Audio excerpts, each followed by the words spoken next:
Hey folks, welcome again to Looking Ahead. I'm your host, Nico Docolas, joined today with our co-host, Stuart Watson, and a wonderful, wonderful guest who I've known for a very long time, Mrs. Tracy Redies, CEO of Science World. So enjoy the conversation today, guys. We're going to cover a lot of ground. If you have any questions, please leave comments below, and enjoy the episode today. Hi guys, welcome to Looking Ahead podcast. I'm Nico Docolas, and I'm joined here by Stu Watson. We are very, very excited today to have somebody very important, not just to me, but to our community as well. Welcome, Miss Tracy Redies from Science World. Thank you. Can I give you one of these, Tracy? Course, really good to see you. Yeah, it's always nice to meet you too, Stu. Thanks for having me here. Please have a seat. So I actually had a whole plan for how I was going to start, but I'm going to throw it out the window because you said something right before we started and I loved it. You quoted Raiders of the Lost Ark. You said, "It's not the number of years, honey, it's the mileage." Right. Are there any other movie mantras, movie quotes that come into play for you in your career and your day-to-day? Oh, Nico. Sorry, I know. Go. Left field. Yeah, that's right, I know. Well, it's not so much movies. I'm going to kind of take a bit of a different path. But one of my favorite poets is Robert Frost. Okay. And The Road Less Traveled. And I think in terms of my career, I've always pursued the road less traveled, and I think it's made my career a lot more interesting as a result. So it's funny you say that. That actually ties when I'm thinking of Science World and some of the initiatives that you guys have. I want to make sure I get the name right. Is it the Sacred Canoe? Sacred Journey. Sacred Journey. It's funny what your analogy was there for something that's important to you. Tell us a little bit about that and maybe how it relates. Sure. So Sacred Journey was an exhibition we actually did about 2 years ago, and it was in conjunction with the Heiltsuk Nation, and we brought it to Science World, and it was about the Pacific Northwest canoe culture and the importance of the canoe and the innovation of the canoe. And at the time, we made a decision at Science World to allow people self-identifying as Indigenous to come into Science World free. 2021, I think that was, right? 2022. Okay. 2022. Nice. Because one of the things that we're focused on is trying to get what we call barrier groups, or groups who are underrepresented in STEM professions, to increase the number of people in that, so there's a wider talent pool. And we also, are big believers in taking action with respect to truth and reconciliation. So this was sort of the start of our journey with Indigenous, our host nations and other Indigenous nations around the Lower Mainland and the province. It proved to be very successful, and we had over 30,000 Indigenous people come through our doors in about 6-7 months, and that was really unheard of because we just didn't have that happen. That's before. Amazing. So now in February 2023, we made the decision to make Science World permanently free for people self-identifying as Indigenous. Thank you. And again, this is about, it's about doing the right thing, an action that we can take to hopefully change the future for the better for Indigenous peoples. Because I'm a big believer that you can't have reconciliation without educational and economic reconciliation. And exposure to science centers at an early age is actually one of the top 5 reasons why people go into STEM professions. Yeah. So by taking this step with the Indigenous nations, and we now have all 3 nations represented on our board. Yeah. We think we're hoping that we're taking a step towards changing the future for the better. Yeah, and it's something I love about Stu and his family business too. Stu and J&R Home, you are co-owners with your sister. That's correct. So I can talk so much about how you have been a pathfinder in terms of your career, women in power, women in politics, women in anything. Tracy, what you have done, you have been one of my heroes and one of my role models. But that's true because I've told you that since I was how old? But basically I appreciate it, but you came into Science World, correct me if I'm wrong, it was late summer 2020. September 2020. September Coming up 4 years. 2020. So within that quick of a turnaround, you do so much to integrate marginalized communities and be contextual for people who are hurting. And I think that that is the value of having diversity in leadership. Because right away you came in, and science world's a juggernaut, Tracy. It really is. And for you to come in and make tangible change, it does show why we need women in leadership. And you have raised 3 amazing daughters. Thank you. I know all of them from growing up. I know your son, Brian, very well. You represent strength in all aspects of identity. Kind of building off of that, something else I love about you is your identity as a mother. Talk a little bit about how that was a realistic thing that you had to manage in terms of building your career through finance, politics, and now science world. All of that while managing grandchildren on the way, other things.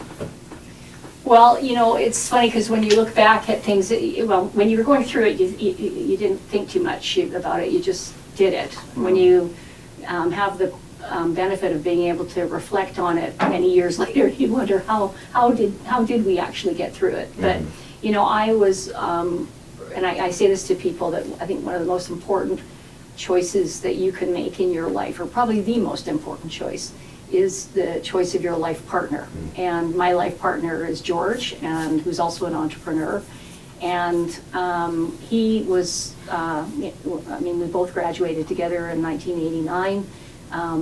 He was incredibly supportive of me and my career. He did as much around the house and with the kids, if not more sometimes, than I did, because I would be traveling or at work or didn't have the flexibility in the schedule. So, so I think, family is everything. And I was lucky to choose a partner who was very supportive and enabled me to be the best that I could be. And he's also, worked very hard as well. And actually it was really helpful in many respects, him being an entrepreneur and me starting my career in banking and being a commercial banker, because I really got to understand what it took to be an entrepreneur, the type of risks you have to take, the type of work effort. There's nobody there to pick you up unless you pick yourself up. And so gave me a tremendous, insight into kind of the entrepreneurial mind and just the courage it takes to be an entrepreneur. So I think, I was very fortunate in that regard. I had great mentors along the way as well, men and women, who really believed in me. And I was very fortunate to get opportunities. I asked for them. I'm kind of I'm curious, and I'm a bit of a risk taker, and I'm prepared to do anything in life as long as it's consistent with my values and it offers meaningful growth as a person. So all these things, a combination of having a very supportive partner, mentors in the workforce, and being a bit of a person who would take on new things and thrived on that. Again, this led me to have a very interesting career in business and in governments, and now in the nonprofit world. So I have a question that I kind of want to give both of you guys, but there's one thing I kind of wanted to say back. You said, and I agree, nobody is there to pick you up. I would say that each of your children are, when I think of people who would give the shirt off of their back to pick people up, particularly how I know your son, Brian, he is one of those people that is that rare breed of, you almost, if you were a person who had been hurt in your life, you would be cynical of his genuine warmth and kindness.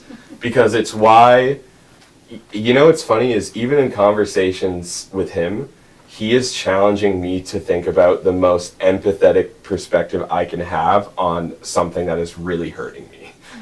And it hurts to be confronted with that, but I know him so well, and I have known him for so long, that it doesn't provoke anger in me, it provokes thought.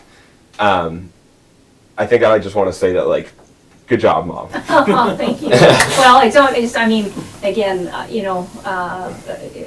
mean, it's only by the grace of the powers that be that everything works out. And, we're proud of all of our kids. And Brian, you mentioned, it's quite funny because, of course, he grew up with three very strong-minded sisters. He used to dress him up in clothes, in girls' clothes. And, is he the youngest? Yeah, he's the middle child, Yeah. second youngest. But, I think he's got more emotional intelligence than all of the females in the family. And it's a funny thing how that happens. You just don't know how, like, genetic combinations are going to work. But He ended up having a lot of conversations with his own emotional intelligence because I don't think there was a lot of room with the sisters to always get in what he needed to get in. But but at the same time, the sisters you got a good thing going. I want to pass it. So do you. Thank you. I appreciate that. I want to pass it back to the relationships part of it. Southridge is where I kind of came in connection with your guys' family and a lot of other great families. When I think of foils in relationship, not foils isn't a bad thing, like a yin and yang. I do think about you and George. I think about the way that your brain works, and I think about the way that you have a partner that challenges and perceives the things in front of you in a completely different way. Stu, you have the exact same thing in my perspective. Totally correct. That's That's an understatement. That's right. So talk about that yin and yang and how that has helped you. So I think it's very important to have, number one is to have someone who you support each other and come at things from a different perspective. If you're two the same like people, I'm not sure you're gonna be in the journey on long term. But if you're coming at stuff from different angles, I think it really creates a unique relationship and a strong relationship. Yeah.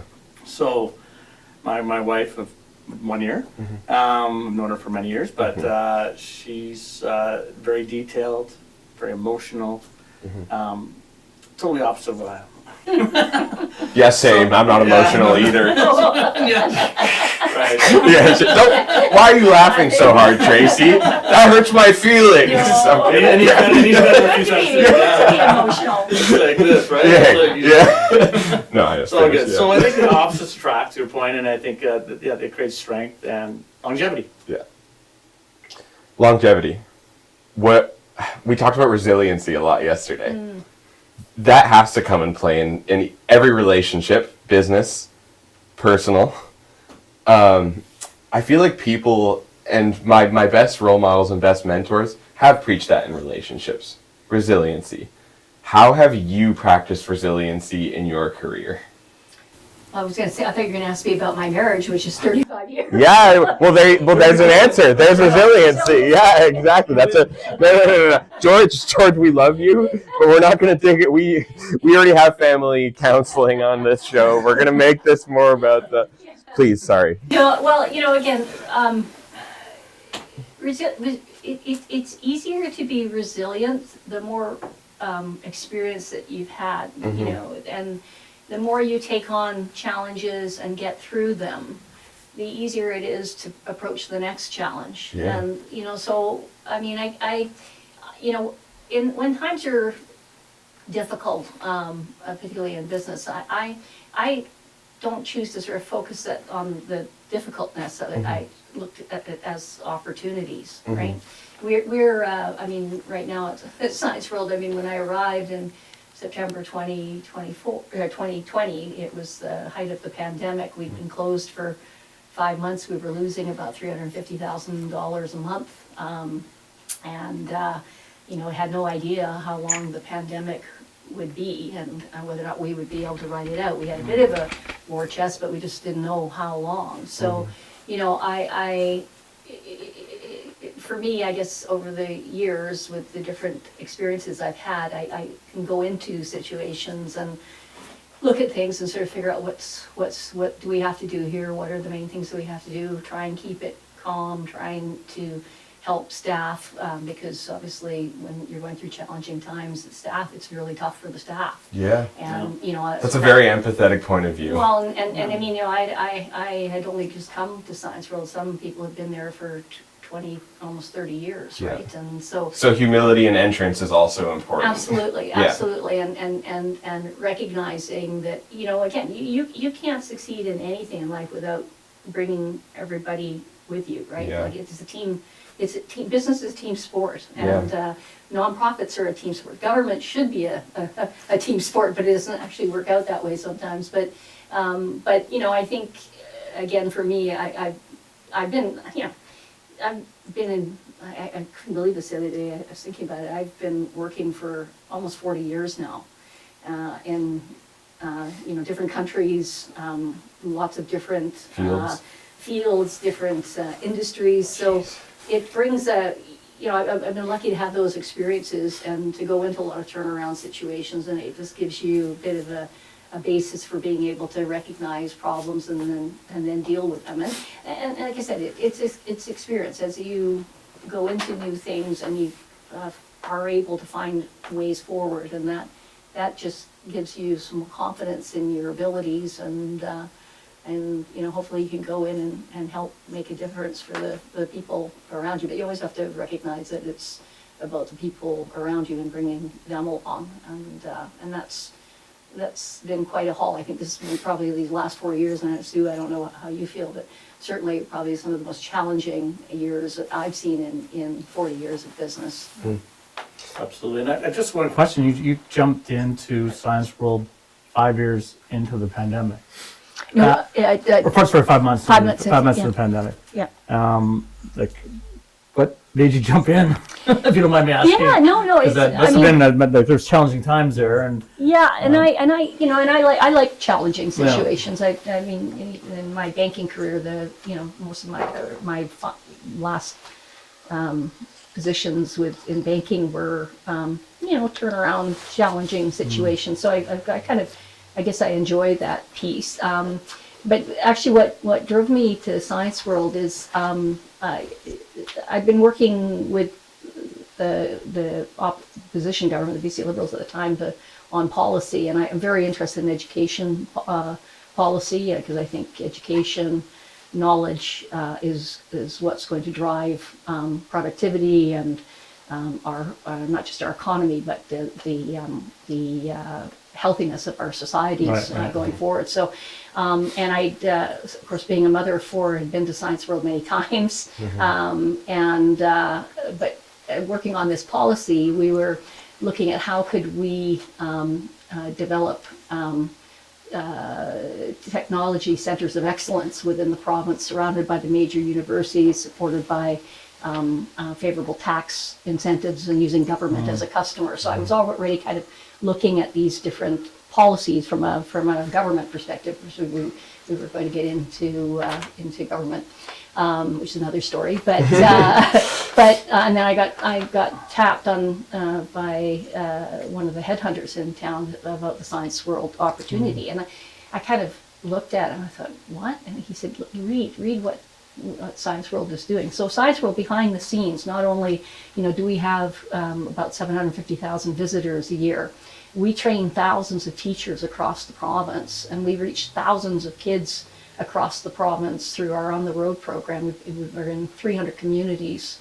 We've been into 300 communities across the province, you know, bringing science, technology, engineering, arts and design, and math education across BC, and again, helping teachers learn how to deliver science education in the classroom in a fun way, because kids learn when they have fun. I think of Carol Ballou. Yeah, there you go. Shout out to Mrs. Ballou. Brian and I had a great teacher who basically, so I don't, it's a bit of a difficult, and I don't want to talk about Brian's experience too much, but we both were bullied for being different. And it was at a time before we had grown into bodies, and we were pudgy little kids who liked playing Xbox and using sticks pretending to be lightsabers or swords. And every classroom Brian and I went to, we felt different. And we had this teacher, Mrs. Ballou, And the first thing she did for us as coursework was identifying how we learn best. Okay, I don't think some of you guys are going to be the type of kids to sit down and draw an outline of what the nucleus of a cell looks like. That won't interest some of you. Bake me a cake. Or do something like do a dance routine to show something. Like, demonstrate your knowledge in a way that makes you interested in it. And that was the first time where something clicked for me. I thought I hated school. And I was like, oh. Yeah, it's just how it's taught. And it was a light bulb moment for me. And she was that light bulb for me. I thought school wasn't for me. I like playing, I like my friends. But that's why we're here, is Stu loves learning, I love learning, you love learning. And it was because of somebody who cares about that. So there's a lot of power in what you're doing. Well, we're working very closely with the K-12 system and the post-secondary system to make sure that we continue to expand that STEAM talent pool, because it's absolutely imperative to Canada, to BC, in order to be successful in the 21st century. And we just need to make sure that there are more people from different backgrounds, diverse backgrounds, who are going into these roles. And again, working with teachers in the province who inspire kids like you and Brian and my other kids, is a real privilege. So, that's, it's quite a, Science World is a lot more than what people see it as an attraction. Yeah, exactly. That's right? where it's coming from there. So. It's really about trying to create those problem solvers, change makers who are going to fix the existential issues that are facing us in the future. And when I look at those kids going through some of our programs, I'm just blown away how smart they are and what they're doing, and it's really incredible. So again, and I'm just a newbie to Science World, but we're all very passionate about making sure the world has more nerds. Yeah, and to kind of verify and validate that is kind of why we are here, because of a conversation that you and I had. That curiosity, that to kind of build off the Mrs. Ballou thing, and that I came to you with an idea of recyclable furniture made out of recycled goods. And basically we talked about logistics, and we went through options, and there was a mutual interest for us in discovering that there was a lack of options. For our audience members out there, how would you say, approaching a conversation in terms of sustainability, what can we do in common with anybody on any scale in terms of attacking that conversation? And you said not just sustainability, but regeneration. Yeah. So what does that first step into that conversation look like, no matter the scale? Well, it's an interesting question that you're posing, because we're actually looking at that right now ourselves. When you and I first spoke, I told you we just finished up our next 5-year strategy, and that regeneration of the planet was going to be one of our core content themes, along with human health and inclusion. And the regeneration piece is obviously a really big topic. Climate change is a really big topic, and I think the challenge out there today is, number one, people are not hopeful, and number two, people don't know what to do individually, the steps that they can take to help solve the challenges of the planet. And I think the science is telling us now too that it's not just about adapting to climate change or just accepting it. It is about taking steps to regenerate environments, whether that's building kelp farms off the coast of BC, to making sure we're all driving electric cars and using electrification in buildings, to reforesting the Amazon, to all these various pieces that can help. I mean, even around Science World, one of the things that we've been doing is changing how we it's a bit complicated, but we sit on water and we sit on pilings, and some of the materials that we've been wrapping around the pilings are designed to create ecosystems. So cool. And are bringing back oysters and fish that used to be very plentiful in that Falls Creek area, but were lost. Was lost, when that East Falls Creek was industrialized. Yeah. So I think, again, if you look at our course of human history, I mean, there's a lot of things we've done wrong. Yeah. But there are things like steps that we've taken. Depends whose history books you're reading. And there's steps that we've made that have made a big difference, ozone layer, things like that. So back to what we can do. What we're trying to do is break down these issues into small, bite-sized steps, and to provide, through our exhibitions, and that provide people with steps that they can take to make the planet or their environment, their community better. And we also want to really inspire people with hope, because, and particularly here in BC, there are some absolutely fantastic things happening in this province, whether it's carbon capture, life sciences, environmental sciences.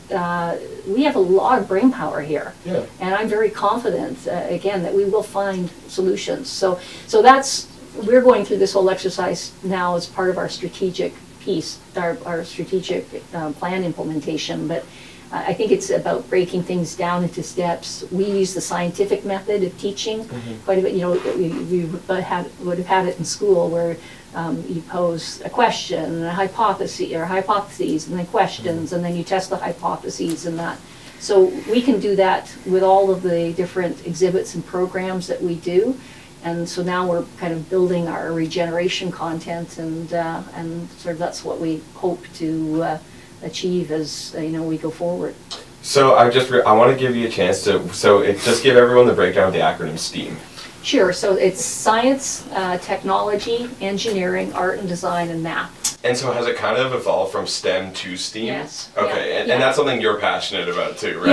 Yeah, it's amazing some of the conversations I've had at the board level and our advisory council level, because there are some people who feel very strongly it should be STEM, science, technology, engineering, and math, and then others who believe that the ability to include more people in science disciplines includes art and design.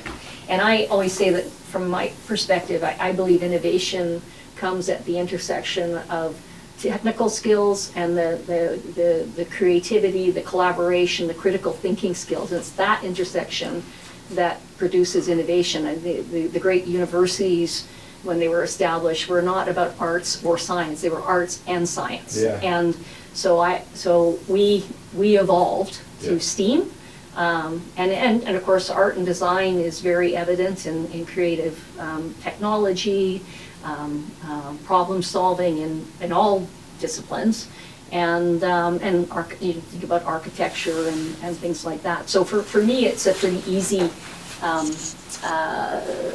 thing to think in STEAM versus just STEM. The challenge is that most data, in terms of looking at this and trying to understand if we're making a difference, most of the data is tracked by STEM as opposed to STEAM. So, but anyhow, we're working on that. Are the conversations, because I know that you're a part of the Premier's Women at Commonwealth. Okay, so was that true? Premier. Okay, no, sorry. Okay, so Previous team. no. So we're gonna move past that one then. So obviously I work really closely. Stu has absorbed, in terms of burden, in terms of what we're pushing, in terms of the world of recycling initiatives. We've actually found a lot of government support is actively looking for solutions as well. Yep. So we kind of are coming from one direction. I got to give my kudos to Stu. He's made a lot of tangible financial sacrifice and other sacrifices. I kept trying to say it off camera before we started. I didn't find the time, but you guys were talking out there about opportunities, work, and I was thinking about how my work in the pizza business doesn't really relate to a lot of the work that I've been doing for Stu, but Stu is kind of the type of person who's people and humanity first, and get to know the people that you work with.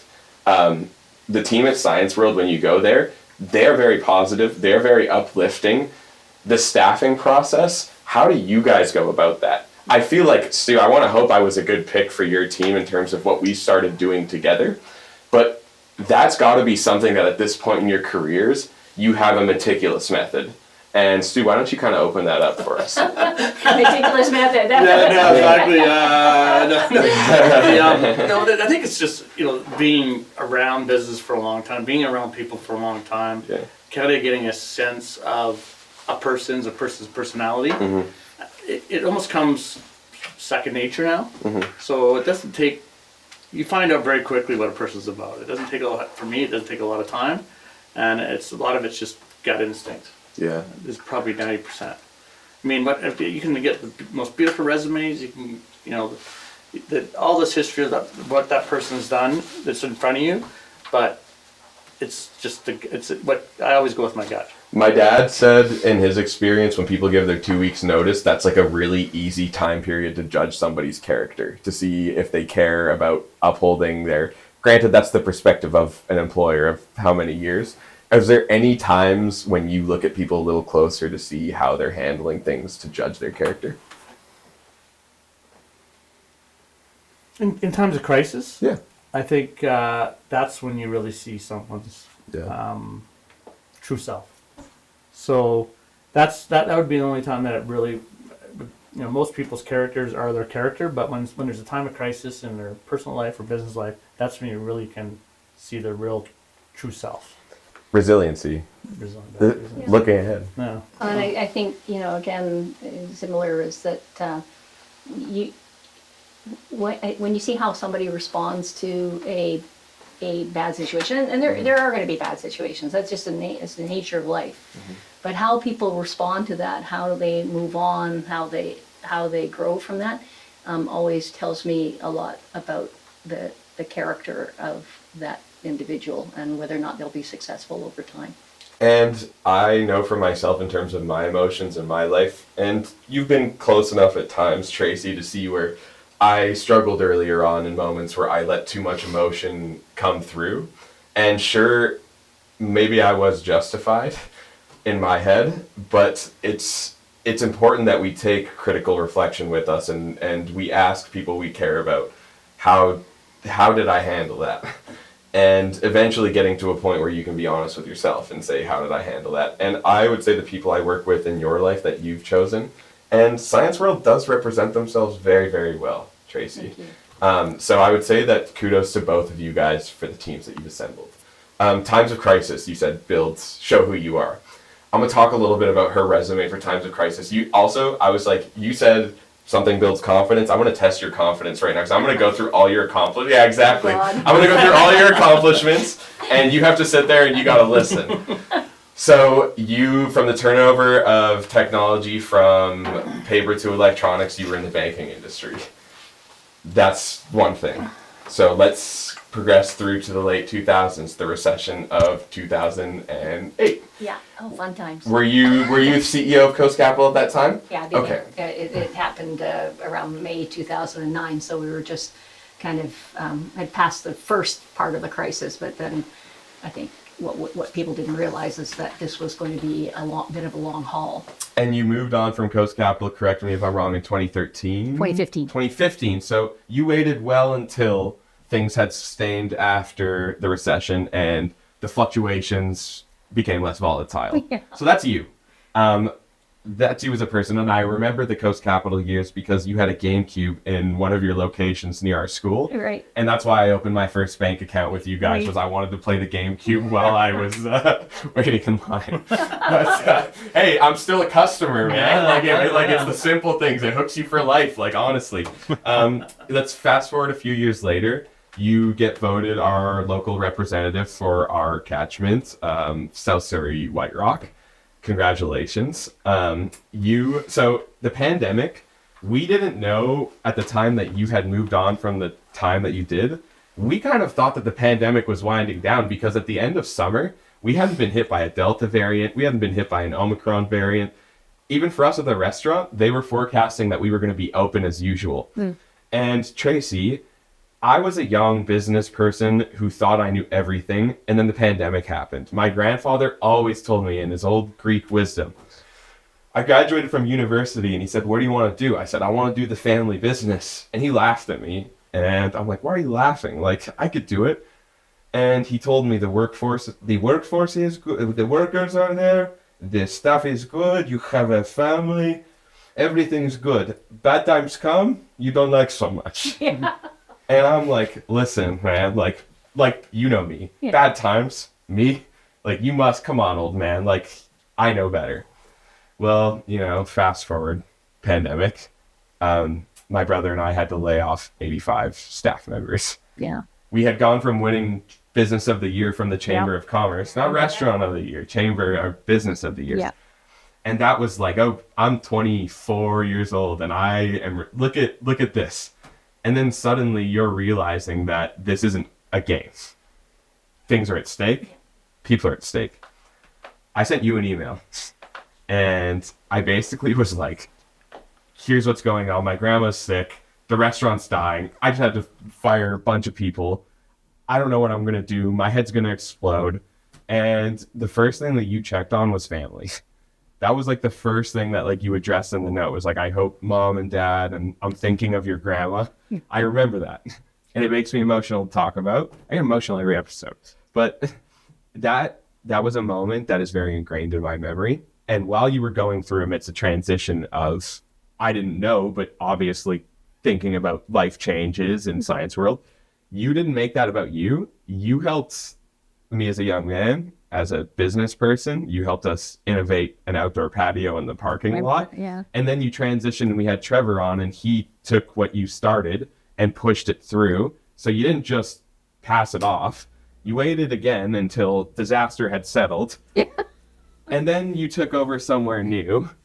And I think that like that is your resume, is like seeing through crisis. And that's what you were saying. So the reason why she is I have told you she is one of my role models is because you could turn, and don't take offense to this, we could turn off the audio to your life and just watch the motions and learn that you're a good person. And I envy that. Because the Greek in me is just pop, pop, pop, pop. It's not who's right, it's who's the loudest. Well, you know, but I mean, again, Nico, I mean, you come from a lovely family. I do. You've been brought up very well. Yeah. I remember door knocking and actually meeting your grandma, and she gave me quite a grilling about what I stood for and everything else.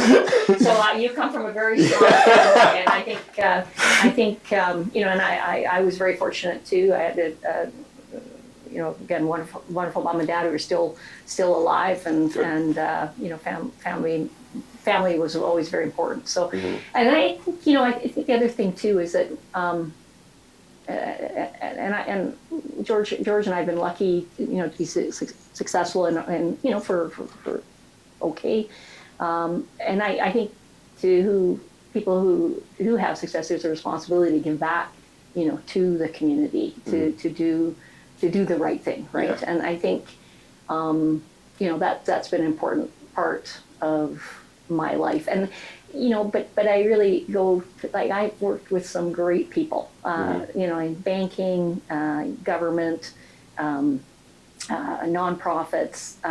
You know, I've been really, really fortunate. And, you know, and again, I've learned as much from the people that I've worked with as I've, you know, they have learned from me. So, you know, it's been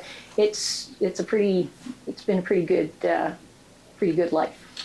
And like you mentioned earlier on mentors, and like I have two in this room with me right now.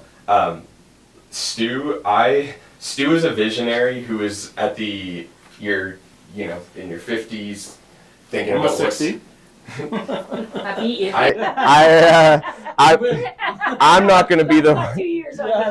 I'm not going to be the one that says you're almost 60. That's up to you to say that for the camera. Yeah. But Stu, you're a visionary who you have now the success where I am also a visionary, and that's something we relate on. I don't have the tangibles to execute the dreams that I have. You're just starting. I appreciate that, but I think that's where I'm talking about mentors is because with this, I think I told you, so a lot of people don't know this, but my degree is in science. I took a few different eclectic sciences. Basically, I took Leonardo da Vinci's sciences, which was just like a random, like what you said, a mismatch of everything. Arts, sciences, just seeing everything from a unique perspective. I took the chemistry of cooking, which I want to talk to you about the chemistry of cocktails later, because that is a really cool thing Science World does. Yeah. And I want to come to one. I'll help if I get to. Sign me up. If I get to sample.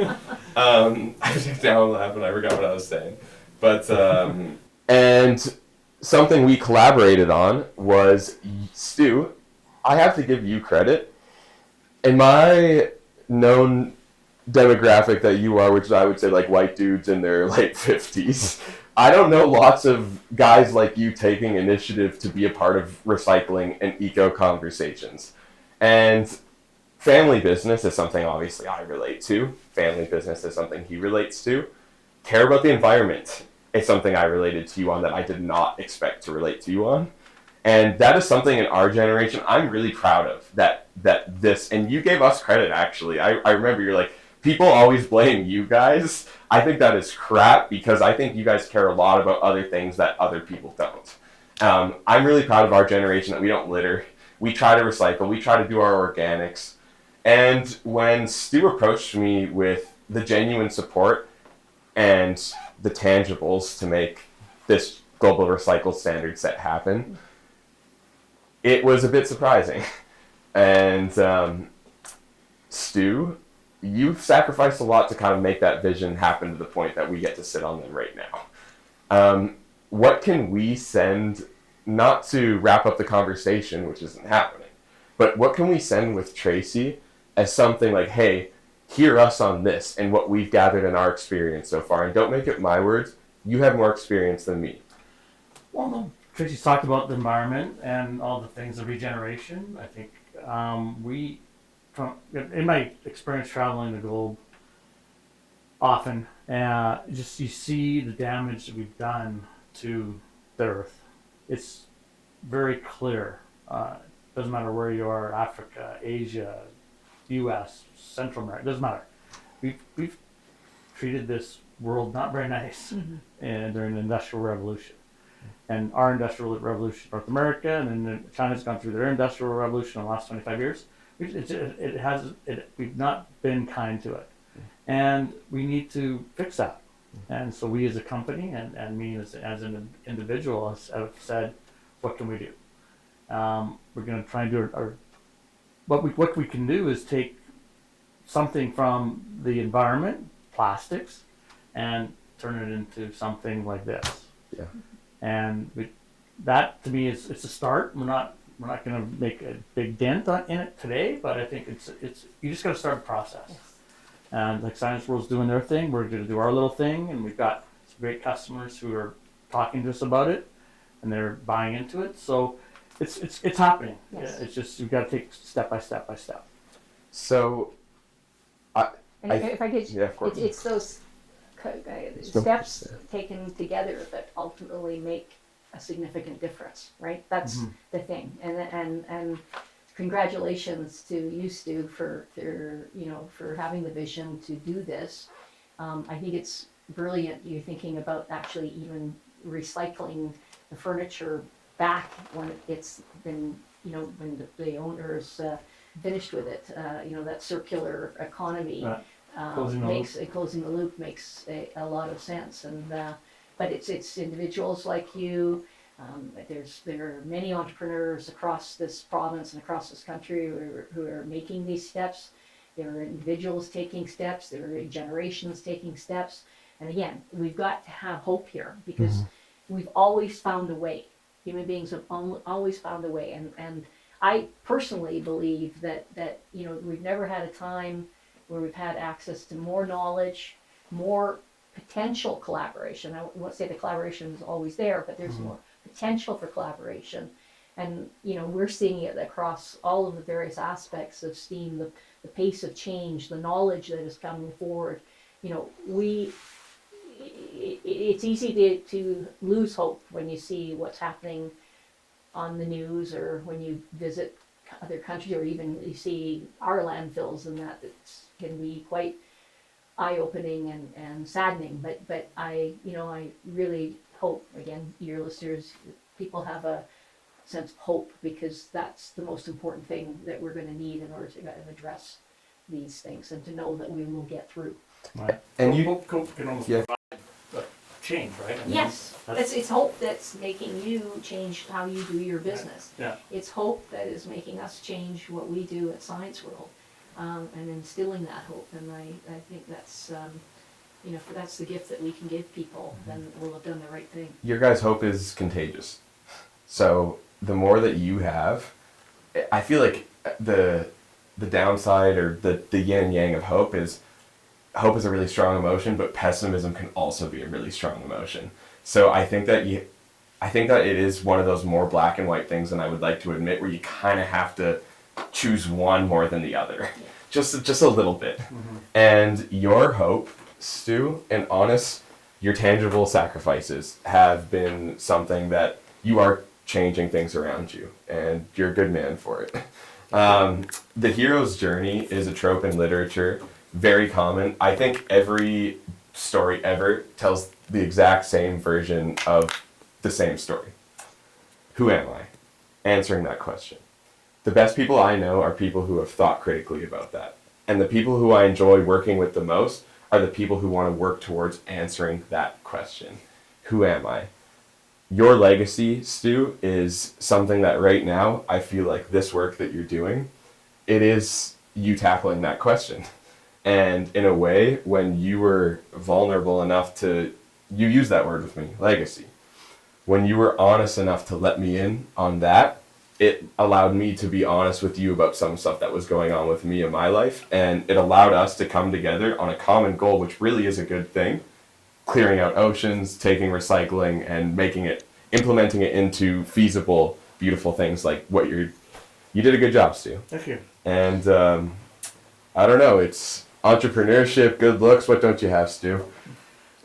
Good looks. Yeah, come on. So can we switch it back though? I do want to talk about the chemistry or science of cocktails. So talk a little bit about that event, if you don't mind. So that's our signature gala. Yeah. And like everything at Science World, we do things a little bit different to perhaps other galas and nonprofits. So yeah, this has been around for, I think it's about 5 years, and we basically work with the bartenders, BC Bartenders Association, and they different groups. We typically have, I think, 40 or 50 of them come in with their signature cocktails, Right. and then we also have long-standing partnerships with catering companies too, that also bring some of their signature appetizers and things like this. So it's a really fun event. We try and keep the talking heads down to a minimum, but we generally have some really fun hosts, and really it's just an opportunity for people to mingle, try some cocktails, explore their inner child, being back at Science World and getting to play with some of our exhibits and that. So it's a really good event, and of course it stays true to our values, because it is about the science of the cocktail. You guys do so many cool events. So like even tomorrow you have Science World After Dark. Science World After Dark, yeah, we do Science World After Dark typically every couple of months. And what we found, Science World has been here for 35 years now. It started, the building itself was built actually to last only 6 months, which is causing us a few challenges right now. But we can talk about that later. Right? Yeah, for Expo 86. Yeah. So very futuristic looking building, but actually the future's kind of caught up with the building a bit, so it's been a bit challenging. But what we have found through our market studies and that is that there's a really strong feeling of nostalgia for Science World. Even young adults, because they were kids here and they went to Science World and school trips. Nostalgia sells, Tracy. Yeah, and so it's we want to use the facility more than just what we typically have been doing, which was 9 a.m. to 5 p.m. where the kids would come in and and have their time. So we've been opening up the facility after dark, and it's a great event for young people, date night, people who just want to come and have a couple of drinks, a little bit of food, again play with the exhibits and that. So it's a really good event, and of course, like Science World. This is something probably most people don't realize, is that we are a nonprofit and we're self-funding. We get less than 2% of our operating revenue from government. So everything we do to support our mission of going around communities across the province, training teachers, we fund through the attraction and through events like Science World After Dark. So the more people we get out to this, the more that we can give back to BC in the form of this fun STEAM education that we do.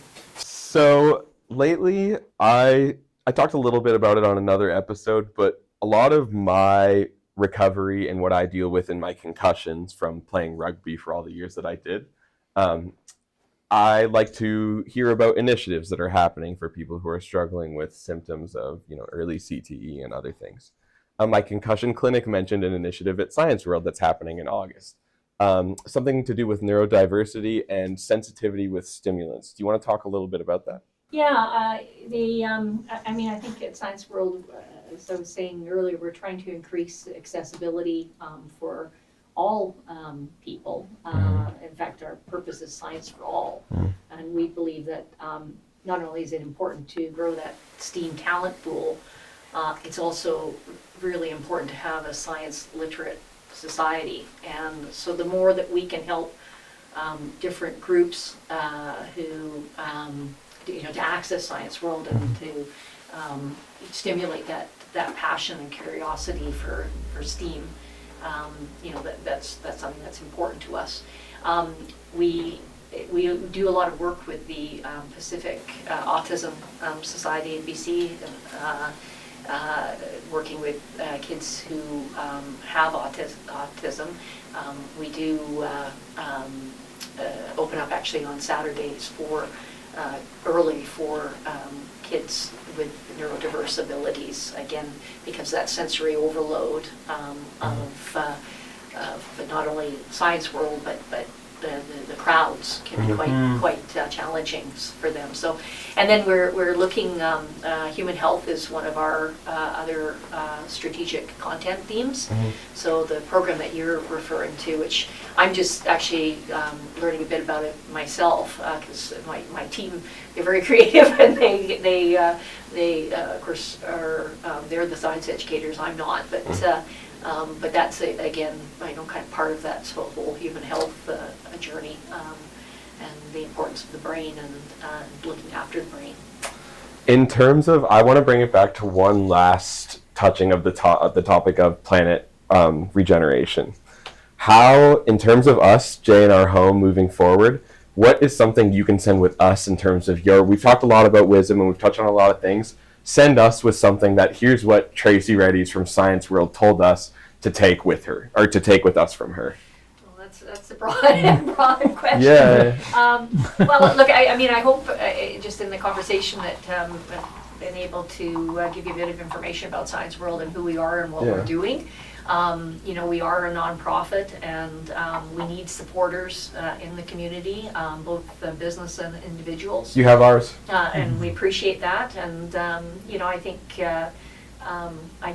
there's one of the other things that I think is something we should noodle on at some point, but coming from the business sector and recognizing the importance of entrepreneurialism in our economy, and particularly in BC. I want to be able to showcase some of the great things BC businesses are doing in the areas of STEAM, in the areas of environmental regeneration, how we're looking at things differently. Because for me, it's not just about giving kids the opportunity to ignite that passion and steam and take those disciplines in high school and university. I want them to know that there are great companies here that they can work for, that they don't have to go to California, they don't have to go to Boston, they don't have to go to New York in order to get a great job in a STEAM-related field. So I applaud what you guys are doing. I think, maybe there's opportunities, I'm sure there's opportunities for us to maybe think about doing some things together. Yeah. And showcasing what you're doing, because I think that's another important piece that we can do to help the conversation. And I won't speak for Stu, but to just even be a part or a partner of that conversation, not to be a driver of conversation, but to just be a listener. And we talk about sitting at the table. We just want to start learning more. And you have such a phenomenal, I complimented it once, but your network at Science World is eclectic, it's diverse, it's productive. And for me as a passionate civilian, I think that there's a fit. I think as a business there's a fit. But I think that you have made the business that you are running welcoming. And kudos to you, Tracy. And thank you for making time today. Well, thanks for having me here. It's been a great pleasure, and I'm a big fan of yours, Nico. So, I really appreciate that. I am too, by the way. I appreciate that, Stuart. I'm a it's been fan really of lovely that. to meet you Absolutely. too. Thank you very much. Yeah. Thank you. My last thing is, I don't know if you know this, but the last time I went trick-or-treating was at your house in 2006, 2007. It was me and Brian. We were in 6th grade, and we looked a little big in our costumes. And we looked at each other. We're like, we should get girlfriends, dude, or something like that. But I remember that, and it was the first time I actually met you. Oh my God! And Much better memory than I do. yeah, and it's funny because I've always respected you, Tracy, and I promise anything bad I ever did in your house, you'll never find out about it. Okay? I don't want to know. Yeah, exactly. Yeah. Yeah. Anyways, What thanks stays in Vegas stays. Thank you very much. Thank Take you. care. Yeah. Thank Thanks you. for being here. Thank you. And thank you to today's sponsor, J&R Home and Surrey White JBMD. Guys, the Watson family has invested a lot of time and effort and resources into allowing my vision of this show, interviewing innovators of the future, leaders, politicians, club leaders, proud community members. It doesn't matter who it is. There wouldn't be a show without the sacrifices of J&R Home and Surrey White JBMD. Thank you to all the pieces that go into it, and thank you guys for tuning in. We'll see you again next time.